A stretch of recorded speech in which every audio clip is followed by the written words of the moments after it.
up to be here with you today. And this episode goes out to all the realtors out there.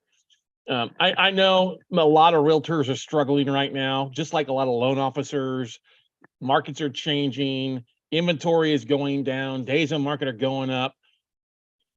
Property values are dropping. And you have this kind of trend that we see happening every recession. When the market's going up, realtors suddenly are, a dime a dozen. They're getting as many, and you can always make money in a going up market. But when that market turns south and you have more distressed stuff or days of market, and you actually have to market as a realtor to find deals, to find buyers, to find sellers, to find listings, a lot of them are leaving like rats off of a sinking ship. Okay. But there are some opportunities for those investors, those realtors out there that want to become an investor. And as realtors, you don't have to have a real estate license to be a real estate investor. But if you do have that license and have access to the MLS, the multiple listing service, guess what? You've got some advantages that you need to take advantage of. You've got some tools that we as regular real estate investors don't have access to. Now, what are those tools and what avenues, what types of deals would I target if I was a realtor? Now, I'm not a realtor. I've stayed at a Holiday Inn Express, in the past. My ex-wife became a realtor and we used her license in some things. I've got realtor friends that we leverage their license with. And I've had plenty of my friends who are realtors reach out to me in the past 90 to 120 days to ask my counsel on ways that they can find deals or ways that they can start working with investors. Now, they're reaching out to me more as how to get more listings or how to get more buyers or sellers to work as a realtor. Now, that's not what I'm going to talk about with you. This episode is how you as realtors out there can use these tools that I mentioned, the MLS and some other deal specific opportunities that you can target with your access, with your expertise that I'm not going to have access to. The non-realtors aren't going to have access to. So here's some of the tools. The first thing, obviously, is the multiple listing service. You can literally go on and pull all these trends and see what's going on. And you can use the MLS in a couple fashions. One, most multiple listing services, if there is a property listed and it's pending foreclosure, there's going to be a button or some sort of thing on your MLS that you can see what here in Austin, they call it like a realist report, where you click on a button, it pops up a flag if there's a foreclosure flag. A pending foreclosure at the county or taxes, it shows who the bank is. And that's a good way to spot pending foreclosures. And then you can actually see who the lender is to potentially reach out to buy the note is what we would do. That's an opportunity. The next thing is an opportunity for is you can pull a list of short sales to see what listed short sales are available. And then also doing that real estate report to see who the lender is and see about potentially buying the note at a discount. And then approving the short sale and short paper the transaction, where if you buy the note at 75 and the house sells at 130, on a short sale, you just made $50,000, $60,000 having an investor or a private money partner fund that note purchase, but knowing that, hey, there are offers on the table. And we know most realtors will talk to other realtors to give them a little insight. Yes, I've got strong cash offerings. I've got strong buyers. They can close in 30 days or less. And that's something that if I call a realtor, they're not going to tell me that because I'm not a realtor. You know what I mean? So that's an opportunity that you have. Look at the short sales, see who the lender is, and then contacting the banks if it's a smaller or regional bank. I would be calling if it's Bank of America, Chase, Citigroup, stuff like that. Those are some great deals. Now, you also have opportunities looking at the MLS for expired listings. Now, a lot of realtors are chasing expired listings to try to get that listing. Ugh. But listing is becoming expired here, especially recently. It's because of a couple of reasons. A, the homeowners don't think they can sell in this market. B, they owe too much. Maybe they're a little upside down with the market values dropping, or they can't buy anything, or they just don't think their house can sell because they've given up on the idea of that. Now, those are great opportunities for investors to reach out to for potential subject to deals. Reach out to that borrower. If it's an expired listing, you're not stepping on any realtor's feet because it's expired. And approach them and say, hey, I may have somebody who's interested in buying the property with owner financing, or are you willing to let somebody take it over subject to? Especially if you see it's an expired listing and it's got a foreclosure flag, that's a really motivated seller. Or if you're pulling the local foreclosure list, from the, foreclosure filings, like with us here in Texas, we've got the Roddy report or the foreclosure listing service.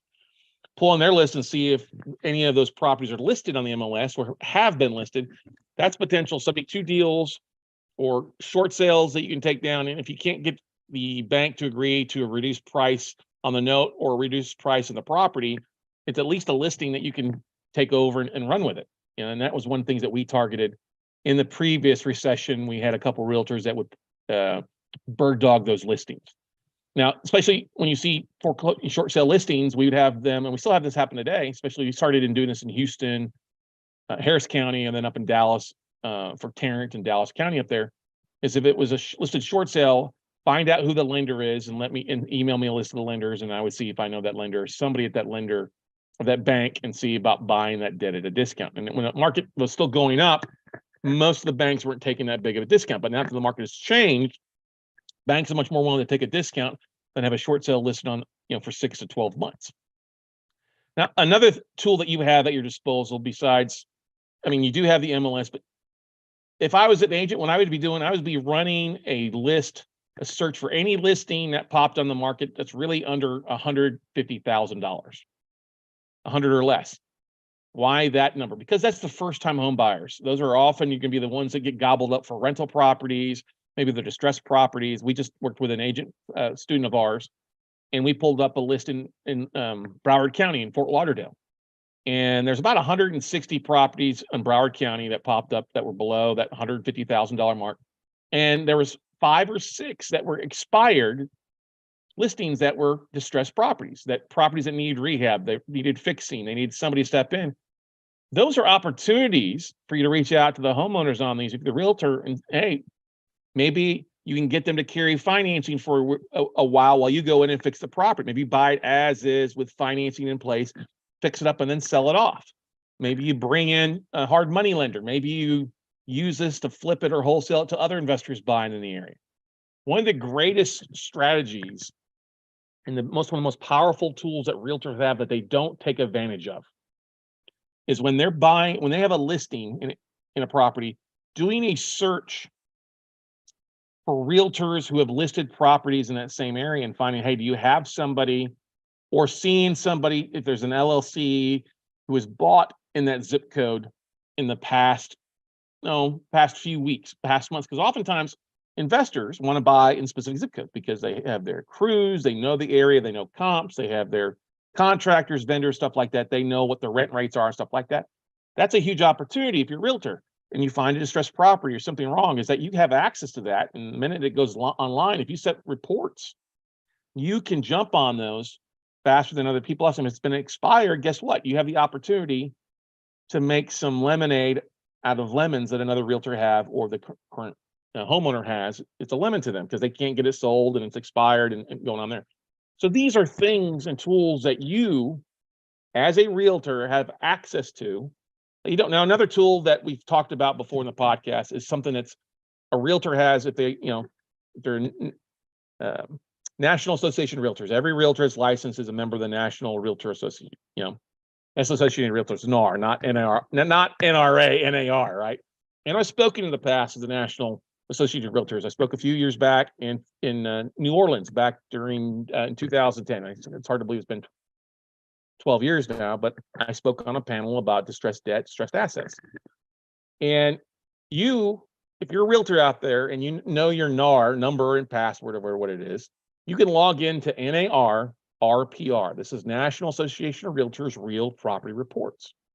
That's NAR RPR.com, NARRPR.com. I had to think about that for a second. But this is free access for you to pull basically AVMs, automated valuation models on properties across the country. It's not a BPO. You don't know the condition of the property. The great thing is NAR RPR will give you kind of a confidence level, and it's tied into the MLSs in those areas.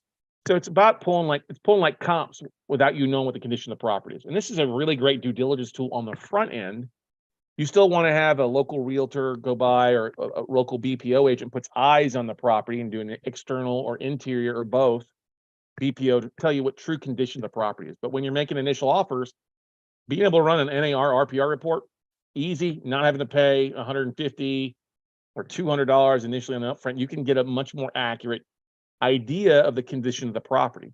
Now, leveraging that NAR RPR report with maybe a current photo off of Google Maps or Zillow that shows something current in the last 90 days or last 120 days and get an idea of property value, that's a strong due diligence aspect that can speed up your offers in 24 to 48 hours faster while you're waiting on a realtor or somebody there locally to come in. If the confidence level is good enough, if it looks, if it's occupied, great, it's probably going to be decent enough shape. Obviously, the biggest things are vacant properties and not knowing the condition. So if I was a realtor and if I was struggling to find deals, I would start buying deals for myself. I would start reaching out to buyers. I mean, the ability to pull who's bought a property or owners in an area, searching. We had one realtor out of Philadelphia who pulled the list and was able to do it by equity trust and find buyers who'd use their self-directed IRA. And she instantly found about 60 buyers. I'm like, that's literally gold. That's a gold nugget right there. So if you're a realtor and you're struggling, do yourself a favor. Don't look for another job. Use the tools that you have at your disposal to help you maximize returns, to help you maximize your investing. Look, I get it. If you want to be a realtor, that's great. You're happy, or a broker, that's fine. But you owe yourself the opportunity to take action out in your spare time or your off time. I know a lot of realtors work all the time, but taking some time to invest in your side hustle for your long-term future. I guarantee if you talk to a realtor or a broker who's been around for 10 or 15 years, they're always going to tell you they wish they bought more early on. They wish they'd taken more time to buy real estate for themselves versus giving all the good deals away to their cash buyers. And that's another thing. If you've got a list of investors that you've sold houses to, that might be a pretty easy conversation. Do a blast out to your investors that you've sold. Say, hey, I've got a deal I want to take us down. Would you partner with me on this? Would you fund this deal and we work this deal together? Now, that's on the real estate side. On the note side, it's a different aspect of things. But hey, maybe that's where the opportunity is. But if you've got a real estate license, put it to work. Don't and here's the thing. You can't be a jack of all trades. You really need to focus on 1, 2 of those strategies besides being a listing agent, a buyer's or seller's agent, and really focus on 1 or 2 strategies. But do that in your part-time. And the fact that you can create these reports and take a look at them, such a valuable tool for you out there, and same thing, doing searches, maybe aligning yourself with a self-storage owner who is looking for odd-shaped property or land, or other investors that are looking for 10 or 15 acres. Setting those types of searches up is a really valuable commodity that, like I said, not everybody has. So realtors, if you're struggling, this might be one of the most valuable videos for you to implement, to use the tools that you've worked hard. It's not easy getting a license and then paying dues. Put your MLS access to work. Start paying you versus you helping everybody else out there. So take some action. If you have any questions or want to pick my brain, it's really easy. Go to talkwithscottcarson.com. That's talkwithscottcarson.com, and you can schedule a phone call. And I'd love to visit with you and see if there's a way that we can help you take your business to the next level. So go out, take some action, everybody, and we'll see you all at the top.